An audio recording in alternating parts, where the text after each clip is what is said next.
Let's go, girls. Welcome to Talk Wealthy to Me. I'm Michelle Taylor, founder of Women in Wealth.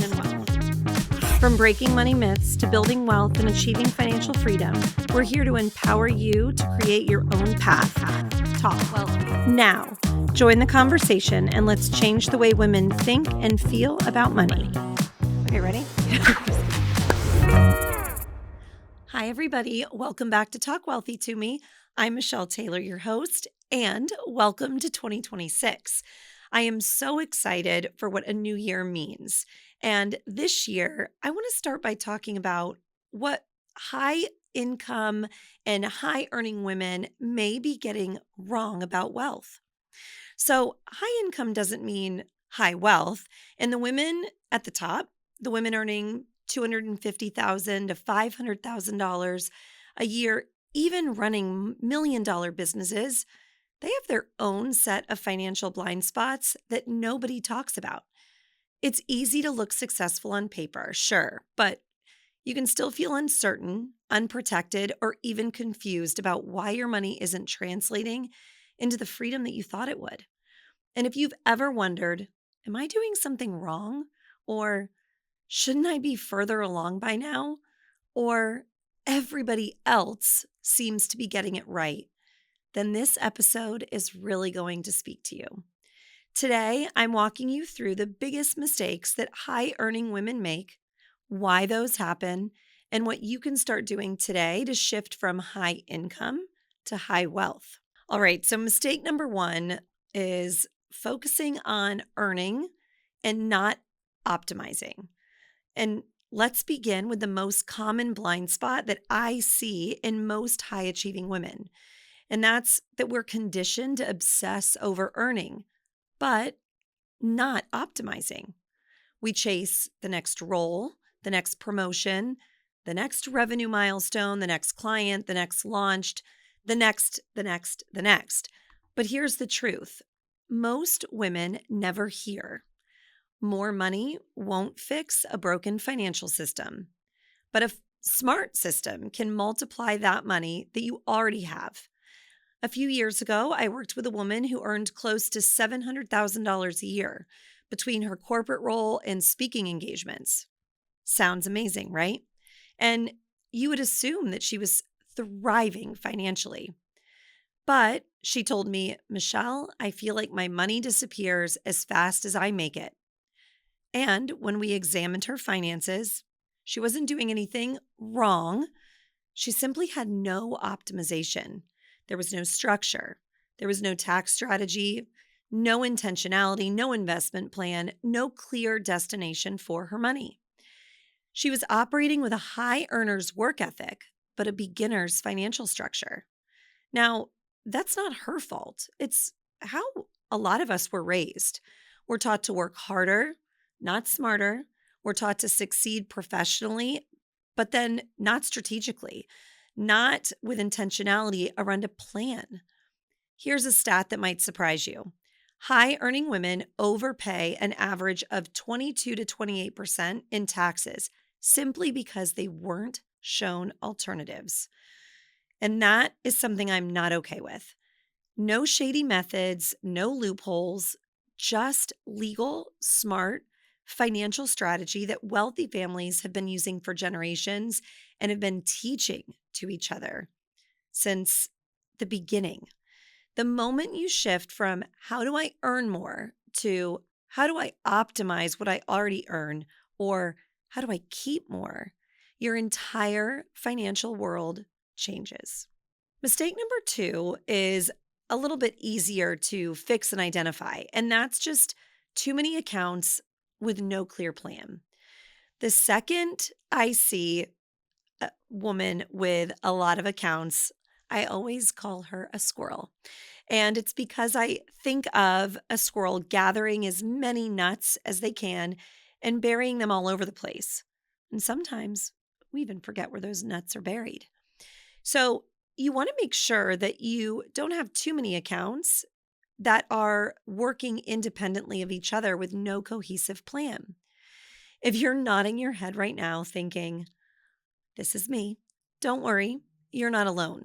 Most high earning women have a 401k, a rollover IRA that they've acquired from another company in a prior role, a Roth IRA, a brokerage account, two savings accounts or more, a money market account, another old account that they forgot about, and maybe some random investments a friend recommended.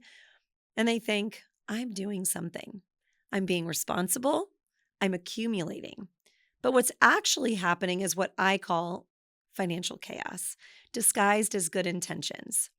One of my clients, a business owner bringing in over $1 million a year in top line revenue, had 9 different investment accounts. 9, you guys. And she felt embarrassed to tell me that she didn't really understand any of them. And that's totally normal because having accounts is not the same thing as having a strategy. And it's complicated to keep a close eye on that many different places. A strategy around accounts answers questions like why this account? Why this amount? Why this timeline? How does this support your goals? How do these accounts work together? Without a strategy, your money is scattered. With a strategy, your money compounds. They all need to be talking and working cohesively. Now, it doesn't mean that you can't have a few different places, but you want to make sure that they at least rhyme with their intention and are moving you towards the same end result. This is why wealthy households consolidate and coordinate.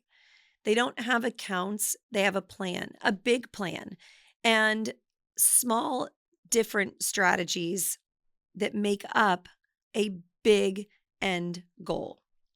Audit your accounts, look at those. And if any of them can be consolidated, do so. Most of the time, people don't move things into a similar account because they feel like they don't understand what will happen if I close this old Roth IRA and move it to one that I'm actually contributing to, or an old investment account. Talk to someone to understand if there are any implications, but just have the conversation, be intentional, and bring everybody to the same party. All right, mistake number 3 is having no protection. So let's talk about this mistake that literally makes my heart drop every time I see it. High earners with zero protection strategies are a ticking time bomb. You would be shocked at how many women earning multiple 6 figures and even 7 figures have no umbrella insurance. And maybe they have teenage drivers at home. Maybe they have multiple policies that aren't working or suiting them anymore. Maybe they have a business, multiple investment properties. The list goes on, but without having the appropriate coverage, all of those things are at risk. They oftentimes don't have disability insurance through their employers or something that they've done on the outside. They have no succession plan for their business. They have no continuity documents or no plan around putting the proper documents in place for their business. They have no asset protection. They have no updated will or trust, or forget updated, just not having one at all. They're building impressive careers, amazing stories for themselves, and a legacy. But they're building those things on foundations that are one emergency away from collapse. And I've seen it happen, and it's terrifying. I'll give you a real example, anonymous, of course, but a woman earning $350,000 a year as a consultant had no disability coverage. Then she had a medical issue that took her out of work for 6 months. She had money saved, sure, but she burned through almost 2 years' worth of savings in half a year. Not because she wasn't successful, but because she wasn't protected. High earners often assume success equals safety, especially if you are bringing home the bulk of your income. Not only are you worrying about supporting yourself and your dreams and your goals. But what about the people that are also counting on you? It's just not worth it. Safety comes from structure and not income. If you're the engine that makes the money, you must protect the engine. Mistake number 4, scaling the business, but not personal wealth. So, this is one that I talk about often because I am most of the time talking to entrepreneurs that are moving a million miles an hour towards a big goal, the next big thing for their business. So, entrepreneurs, this one is especially for you. A huge financial trap for high earning business owners is reinvesting everything back into your business. Now, that may sound counterproductive to what you've also heard me say about your business being a home run, and it is. Yes, growth matters. Yes, reinvestment is important. But here's the reality: if your business is growing, but your personal wealth is not, then something is broken. And let me clarify this for a second. You want to make sure that you're reinvesting in your business to allow it to grow and scale to get to a point where it is the big pie in the sky, huge win that you anticipate and are working for it to become. But you don't want to put all of your eggs in that basket. You want to make sure that you're slowly peeling money out and putting that towards your own personal wealth. Your business should be a wealth building vehicle, but oftentimes it's that and just a money absorbing machine. I have a client who grew her company from 400,000 to $2.2 million in top line revenue, but her personal savings account still sat at $11,000. Why? Because she was reinvesting everything without considering her personal wealth and her future. New hires, new software, new branding, new marketing, new consultants, new retreats, new initiatives. All amazing. They all meant her business was scaling. And she personally wasn't. Once we built a structure that automatically moved money out of the business and into her personal wealth ecosystem, while also paying attention to growing and scaling, everything changed. Her net worth doubled in 18 months. And that was something that we were both very excited about. Because business growth means nothing if you're not personally growing with it. All right. What should high earners be doing instead? What are we doing that we can tweak and make real impact and change today? All right, so let's keep it simple and powerful. Create a personal wealth ecosystem. This is a system that wealthy families rely on. Your money needs a home, a path, and a purpose. You need to have an annual tax strategy, not a once a year tax filing, but a year round tax plan. And if you're only talking to the professionals in your life in this space, CPAs, bookkeepers, your wealth manager, you are missing the boat. Taxes are something that you need to be talking about all year and looking through not the rear view mirror, but the windshield, always planning ahead and not reacting. You also want to be doing quarterly money reviews at the very least. Once a quarter, sit down and ask what came in, what went out, what grew, what needs adjusting, where did I miss the mark? These money meetings should be 20-minute sessions. And I can tell you that 20 minutes will change your financial life. Next, choose your investment lanes intentionally. You don't need to invest in everything. You just need consistency in the right lanes. Figure out things that you like and put some money there. Put some money towards midterm and put some money towards the long play, the long game for your money. Your 65-year-old self will thank you. Then protect what you're building. Make sure that you have the right insurance in place, the right legal structure, the right exit strategy, the right asset protection. This is what allows your money to stay yours and allows you to sleep soundly at night, knowing that no matter what happens, You are going to stay on the path that you have built for yourself.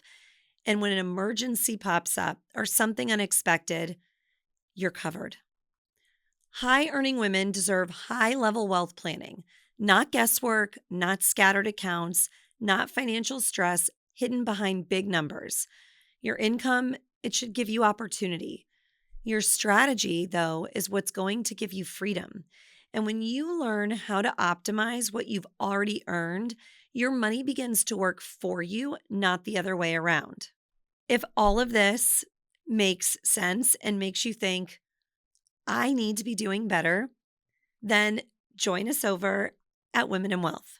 This is where we teach you step by step how to keep more of what you earn, grow it intentionally, and build your wealthy woman life with clarity and confidence. You don't have to do this alone. You need a plan, you need a village, and we've got those things just waiting for you. As you start 2026, think of it as a way to restart, plan with intentionality, and make this your very best financial year yet. As always, thank you so much for spending a little bit of time with me every week. And let's continue to change the way women think and feel about money together.